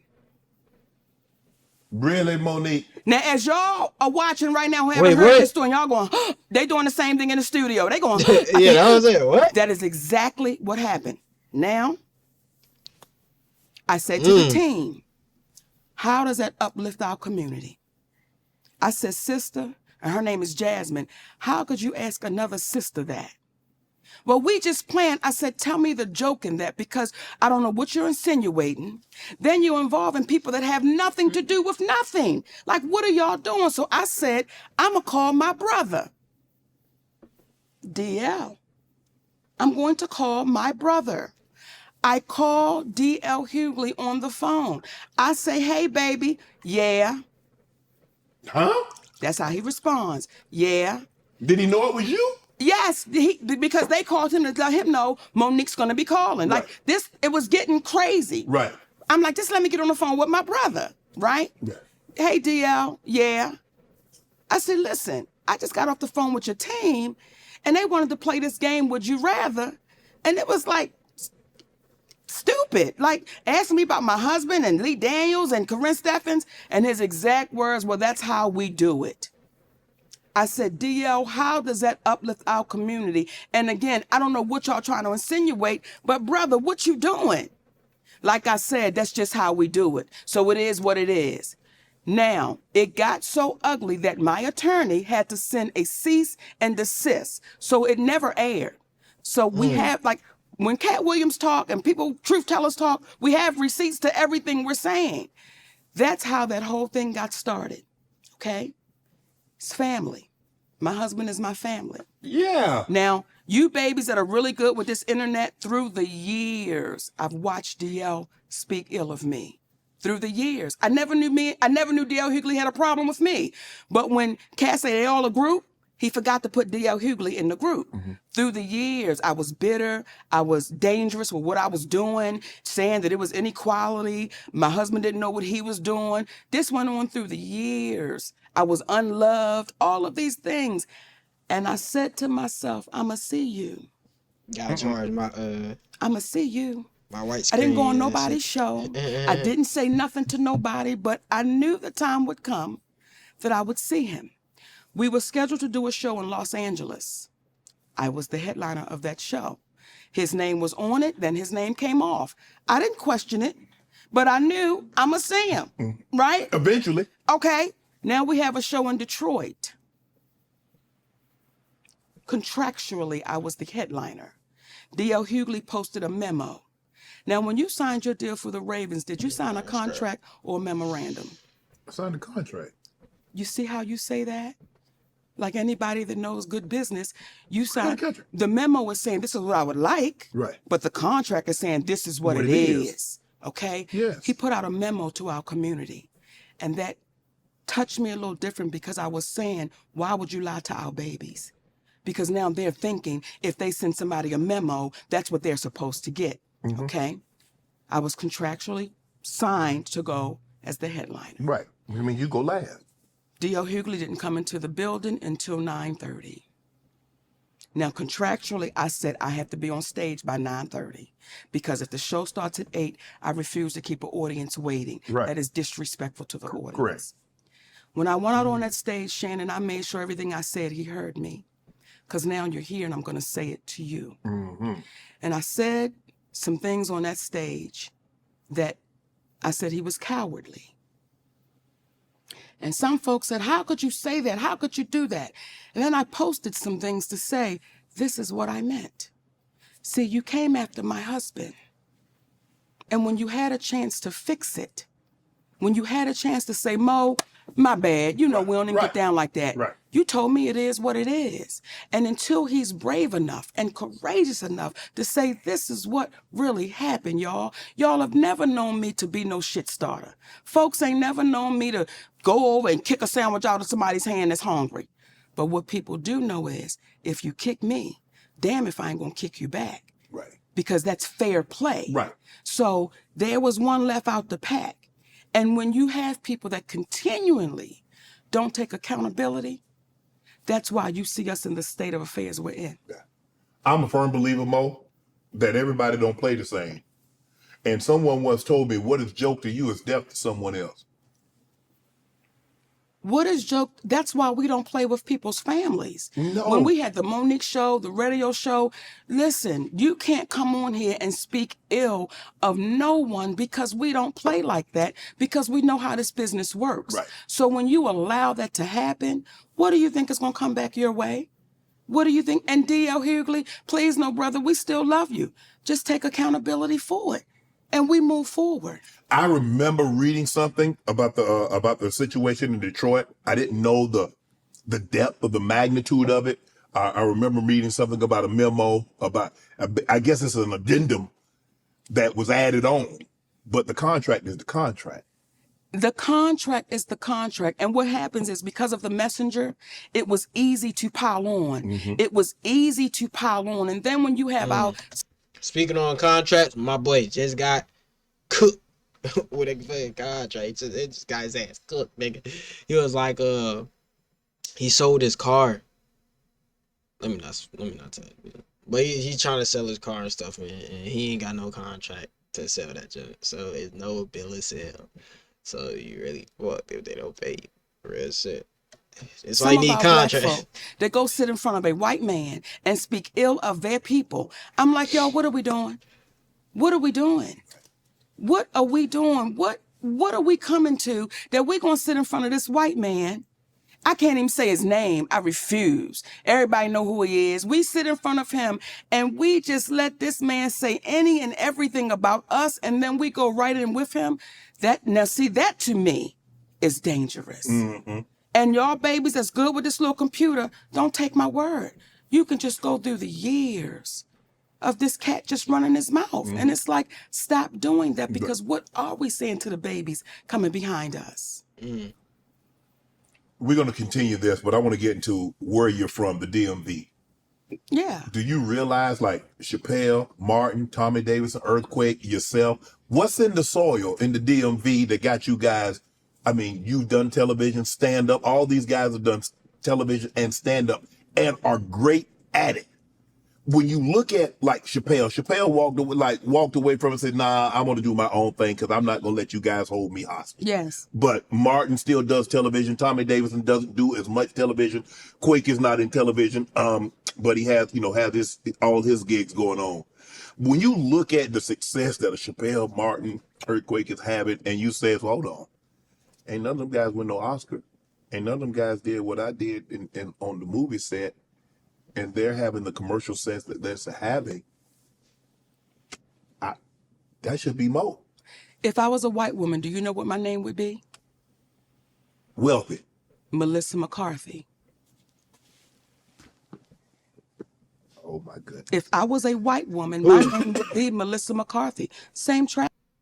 Okay, she gonna tell us. I was about to look up Melissa McCarthy, but she gonna tell us that. Track record. I don't know who that is. 5-year sitcom and syndication. Same track record. The opportunities are not the same. So when you have, and as you read all of those things off, and you say, wait a minute, Mo, none of them have this, none of them have that, we get judged by a different stick.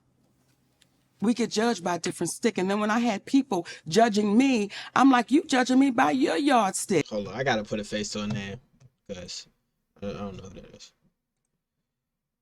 If I start name, oh shit. Dang. This who I was thinking it was. Yeah, she funny as shit. Yeah, she was in entertainment. She funny as hell. Real shit.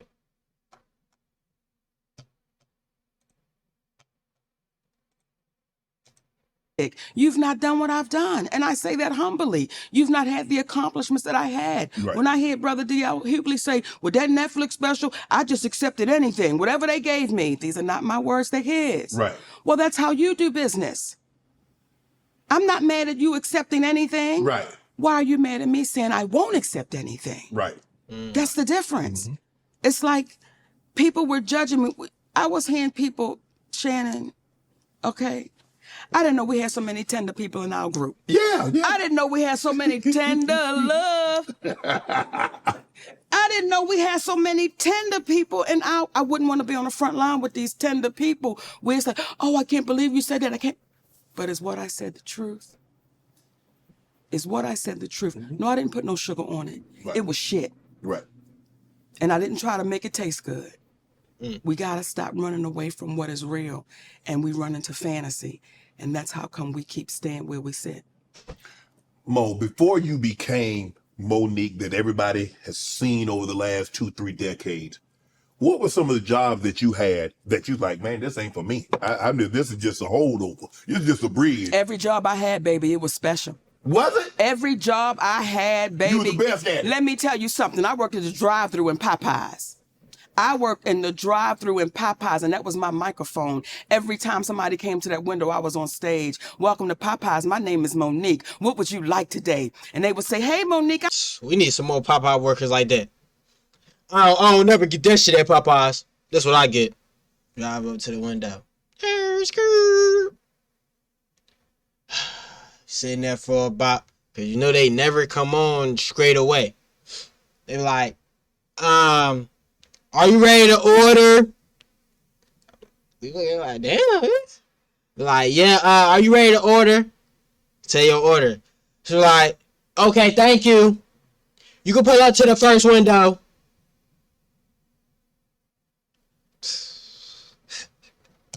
I'm Shannon. Hey, Shannon, how you doing, baby? What's your order? And you give me your order, and then I say, would you like a hot apple pie with that, Shannon? You say, you know what, Monique, I sure would. Come on around here, baby. Let me see you. Listen here. Popeyes, where my damn money? Because I was a seller, baby. If you wanted a 2-piece, I gave you 4. See, you that's wasn't gonna that lose shit. no way coming through my damn window, Shannon. That's why I That's what I love. Man, put some extra little fries in my shit. Yeah, put some extra little nuggets in my shit. They be on me, man. Damn, I went to Chick-fil-A the other day. Spent $15. I ain't even had no bag fry in that bitch. I got an 8-piece grilled nugget, some fries, and a drink. $15, mind you. Nigga, bro, the bag like this size. This skinny, right? Think of a rectangle. You know what a Chick-fil-A bag look like. And I didn't have no bag fries at all. I about crashed out. No damn way. What I sold, I ate. If you got 2 pieces, I ate 2 of them. Welcome to Popeyes. Hey, baby, come on now.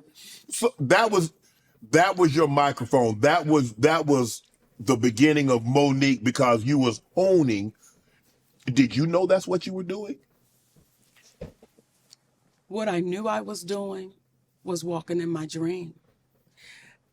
The microphone said it's possible. When I stood in my bathroom mirror and I wrapped the towel around me, and it didn't go all the way. I wasn't devastated, okay? I don't know if they just didn't have enough money to buy me a whole damn towel, but I would still stand there, and that was my gown. Right. And I would pick up that brush, and I would say, I would like to thank. So I've always seen it. Did you always know that was Oscar always in the back of your mind? Did you always? Oscar was never in my mind. You just wanted to be in TV? You wanted to be in show business? What aspect did you want to do? I wanted to be famous. I loved what it looked like with people being famous. I didn't know to say, I want to be wealthy with the fame. Right. I didn't know to be specific to ask for it, but I wanted to be famous. Who did you know that looked like Monique that was famous? Oprah Winfrey. So do you see how far this relationship goes? Mm-hmm. That's who I knew that looked like me. See, when people always ask me about the Oscar, right? But no one ever asked me about the Image Award. No one ever said to me, what did it feel like when they called your name for the NAACP Image Award? And they were people that looked like me, right, because we put so much weight on that award that it's such an honor. And it's an honor for any award. Right. Not just that one, but as a little girl, I never watched the Oscars because nobody looked like me winning. So I was like, this is not for me, but when I watched the Image Award, baby, those people look like me. Right. The BET Awards, those people look like me. Mm-hmm. So I was honored the first time they called my name for an Image Award. Man, the BET Award, nowadays, I remember that shit used to be a thing. You come home, even as a little kid, you know when the BET Awards was coming around. Your mama the week before, she's like, yeah, I called off work on Blase Blah Day because, we got to watch them BET Awards, goddamn. Then they got sold to a white man. I swear BET owned by a white nigga now. Hold up. BET, Black Entertainment Company, Television. Let's see. The founders, nah, don't show me the founder. Show me the CEO.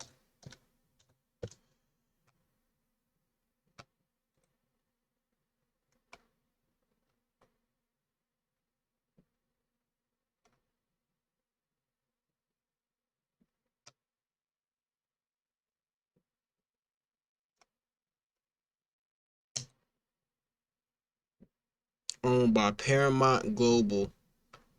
Okay. I was about to say.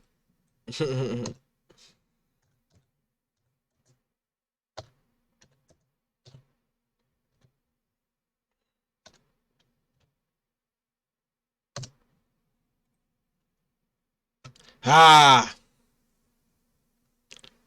Looks right. Looks correct. Man, people don't even know the face behind the face.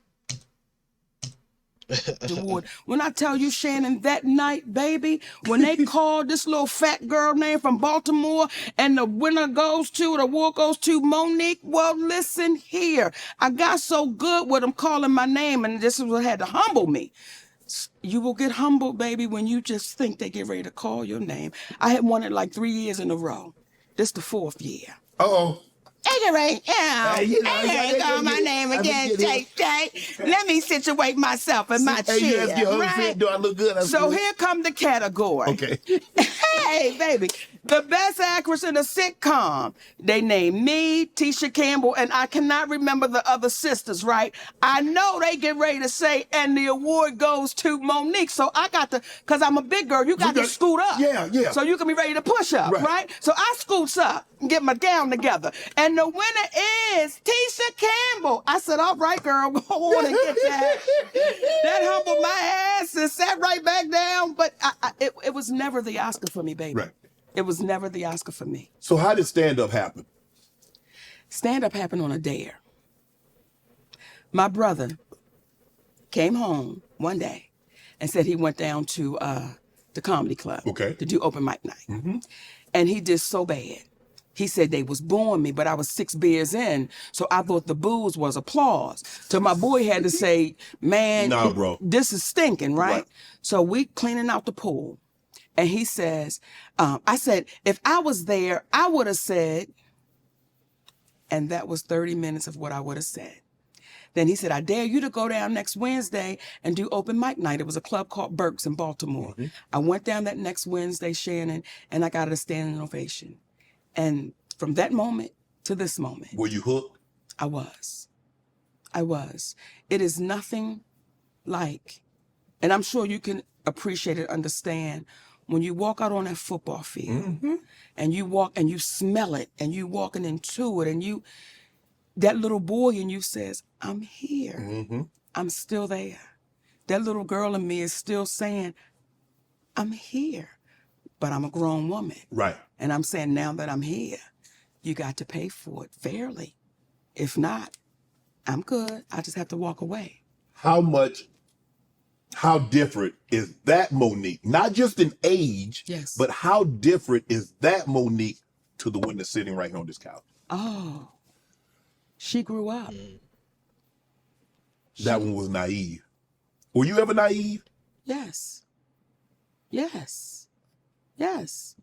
When you first come to Hollywood, Shannon, and I got a show called The Parkers.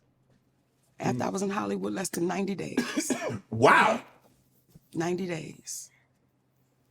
And you have agents and you have managers and you have attorneys, right? And they're telling you all the good things. And everybody always said to me, you want to get the syndication. Yes. You want to get the syndication. Once you get the syndication, you work because you want to work. Right. Right? So syndication is what, 5 years, 100 episodes? Syndication is 100 episodes. Okay. Right? So that's all I knew. I didn't know to ask to be an executive producer of my own image. Oh, and nobody told me. I didn't know to ask for that. I didn't know to ask for, after the 3rd year of being on a successful sitcom, that you could say, I now need a bonus. I didn't know to even negotiate that, and no one told me to negotiate that. They're definitely not going to tell you. All they kept saying is, when you get the syndication, when you get the syndication, when you get the syndication. Well, 3 years in, The Parkers was in syndication. Now, no one told me that. You learn it once you open your eyes, because now I'm going around the country doing promos. The Parkers is coming on at 4 o'clock in your city. The Parkers will be on at 2:30 in Sacramento. Y'all make sure y'all watch The Parkers. It's coming on. I'm not knowing I'm promoting the show in syndication. No one told me that. All we're doing is saying if we get to 5 years, we got to 5 years. 110 episodes, me and a beautiful young lady named Countess Vaughn, who was my baby to this day. We had the Laverne and Shirley law, right? You're supposed to be equal. Yeah. Once we got to the 5 years, our attorney, my attorney, and the agents said, oh, the Parkers made money. Y'all gonna get paid from the Parkers. It's made money. Okay. Years go by. By 2004, the Parkers, we went off the air in 2004, right? In 5 years, by 2009, the Parkers had made $800 million. You like, oh yeah. Stay with me. Money. Yeah. Hey, come on. Money. Hey, yeah. All right. Okay, because we waiting to get this money, Santa. Check is coming. We get a call. We got to do an audit, you know, and everything. Okay. And that was in 2009 that it made $800 million. Okay. We're now in 2024. And they're trying to convince Countess Vaughn and I that show made no money. No. I was about to say, ain't no way, They're trying to bro. convince us that Everybody watching that shit, goddamn. roughly 65 Shit, I was going after that million to motherfucker, make. and I know it. In our last year of shooting the Parkers, Countess Vaughn and I made $55,000 apiece. That's it? How much were you making an episode? $55,000 an episode. Okay, so how many episodes did you shoot that last 5 years. That last year we shot 22 episodes. Okay. We made $55,000 apiece at the end of a top-rated sitcom. Hold on, time out. Are you saying you made $55,000 for 22 episodes, or are you saying you made $55,000 per episode? Because I want to make sure I'm hearing you Let me correctly. make sure you hear me correctly. What? We did 22 episodes. Yes. We were paid 22 $55,000 per episode. Okay. For 22 shows. Okay. Okay, yeah. That's on a hit show. Right. That is unheard of. Yeah. Because we're two black women. I don't know to fight for it. Right. Countess is a baby in this business. So I don't know to say that. We should be making $100,000, $150,000, $200,000 an episode. Hold up. Now, what's 55K in today's money? Okay. In today's money versus 2004.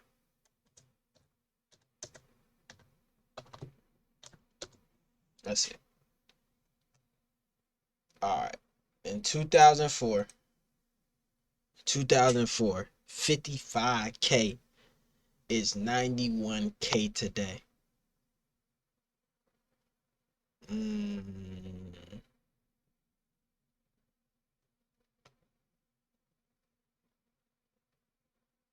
What's 100K back then? So they would have made 100K per episode. 66.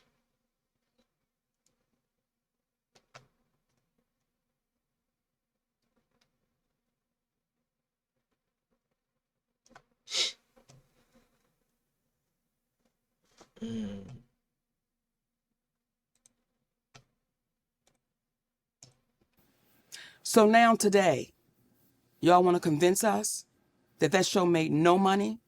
That show has made over $2 billion, and I'm guesstimating. And you want to convince us that our percentage, we made no money? We can't allow that to happen. Right. That's why we're fighting. That's why we're saying, no, guys, we can't sit on our hands like that. Right. You know how many of us, when you watch Good Times, when you watch The Jeffersons, when you watch Sanford and Son, whose family is benefiting from our images? Because the damn show ain't ours. Wow. You see why I fight the way I fight? Yeah. Because if it does not make sense, you have to explain it. And I'll go back to Tyler Perry. You know why Tyler Perry don't want to talk to my husband? Because he can't talk around him. My husband don't care nothing about that man's money. We don't care nothing about your title. We care about your character, brother. We care about your integrity. And what you gonna pay? What you gonna pay? How you gonna make it right? How you gonna make it right? Because if I am your Aunt Mary, And I really belong to you. As I really belong to you right now, Shannon, I am your sister. And you heard something that was wrong. Yeah. How can Tyler Perry make it right, Mo? Give you a job, give you a sitcom, say, Mo, okay, you know what, Mo? Sitcom, Right, like, you're gonna be that. and I hear it, but like, what could he do? That's the real question. It's like, he's done you wrong. Yes, he's done you wrong, but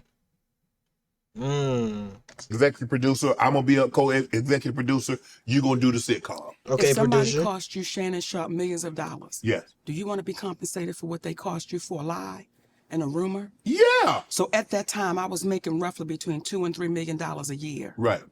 I sat in that for over a decade, like 12 years. Right. You do the math. Over a lie that he admitted that he told. Not something I'm making up. You admitted that, brother.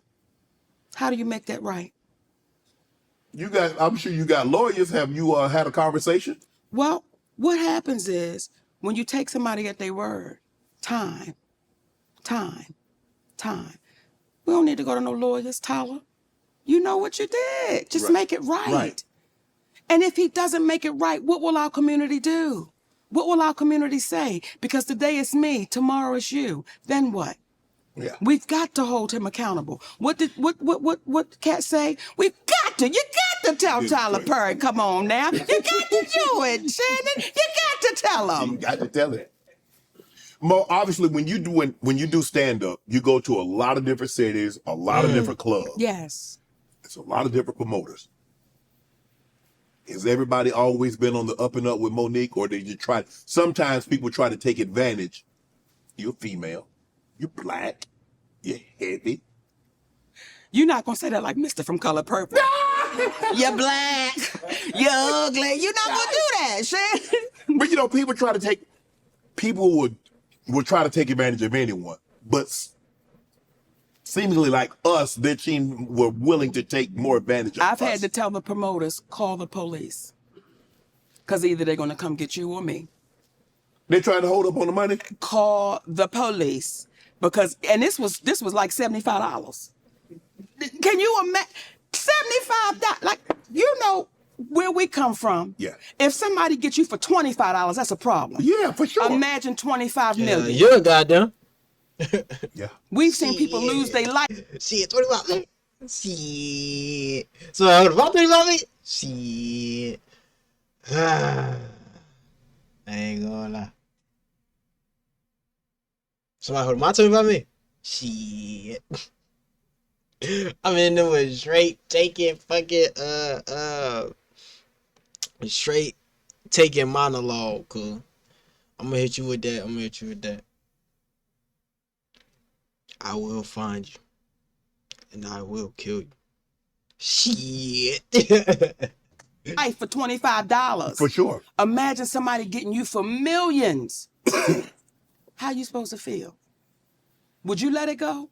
Nah, hell nah. Right. So when people say, Mo, just let it go. Yeah, but it's easy for people to say let it go when they haven't lost anything. Come on, baby. It's easy to say. Come on. But when you've lost, how do you? It's kind of like you know, hey, someone should just get over it. You can't tell somebody how to grieve, how long to grieve, because you're not the one that's hurting. They didn't do it to you. They didn't do it to you. It was done. And I will say this right now on your show. I still love y'all. We still love y'all. You love more, they make it right. My husband, okay, say that again because If you love y'all more, y'all make it right. Yes, indeed. Okay, I fix him a pound cake. my husband would always say, Mama, we ain't calling nobody out. We calling them up. And if we continue to call us up on our doings that are not right, we get better as a people. Like, we get better. Do you know why things were able to happen like they happened on The Color Purple? Why you think? Hold on. Before she say that, we made it to the halfway point. What's the name? It's gonna be probably in the top corner out there. You feel me? It's gonna be at the end of this vid. The next video should be there. yeah, go check it out. We'll catch y'all next one.